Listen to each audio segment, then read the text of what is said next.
Djibouena, comme vous le savez, est un quartier du village de Djibelor. Sa particularité, c'est qu'il est détaché des autres quartiers par la forêt classée. Ce qui fait de lui un quartier qui a des allures d'un village à part entière, qui partage des frontières avec la commune de Ziguinchor par le quartier de Djabir et le village de Baraf, avec qui ils partagent tous la même commune, celle de Niaguis.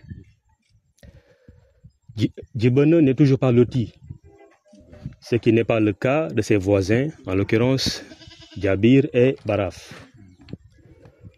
Un lotissement qui est la source de nombreux de nos conflits fonciers entre les propriétaires terriens de Djibouena et des personnes ou des groupements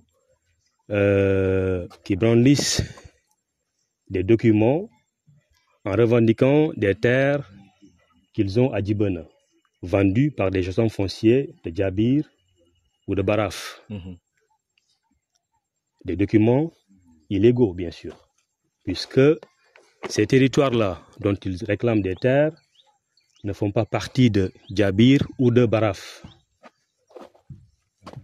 Je rappelle que ces lotissements dont il est question,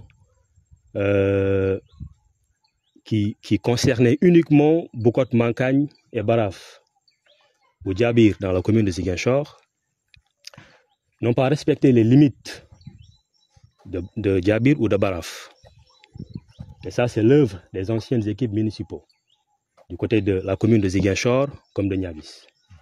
Ils ont franchi leurs limites et ont envahi les domaines de Djibouena. C'est pas normal. C'est pas normal. Vers Baraf, c'est 81 hectares. Vers Djabir, c'est 22 hectares. C'est trop. C'est trop. Ce qui fait un total de 103 hectares.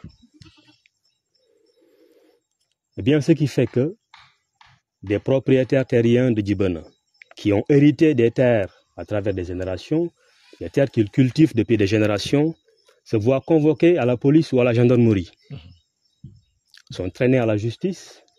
Pire encore, ils se voient arracher leurs terres, ce qui est injuste. Non à l'intimidation. Non à l'intimidation. L'objet de ce point de presse est une alerte. Ce que nous attendons des nouvelles autorités, le gouverneur de Ziguinchor, le préfet, le sous-préfet de Niaguis et leur supérieur, je parle du président, son Excellence Bassirou Diomaye Faye, son Premier ministre, M. Ousmane Sonko, eh bien, c'est d'intervenir, c'est de suspendre ces lotissements qui se sont faits dans les domaines de Djibouena injustement. Et de rétablir Djibouena dans ses droits, de poursuivre les suspensions qui se font un peu partout dans le Sénégal, de le faire aussi à Ziguinchor. Djibouena fait partie du Sénégal. Hein? Ce qui se passe à Ziguinchor, c'est ce même bamboula foncier qui s'est fait un peu partout au Sénégal, au pire même.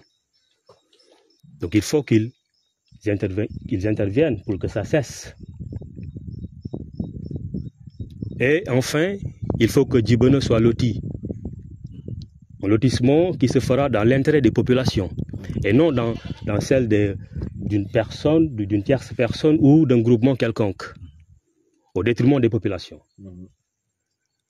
Pour que, eh bien, Djibouena puisse être électrifié.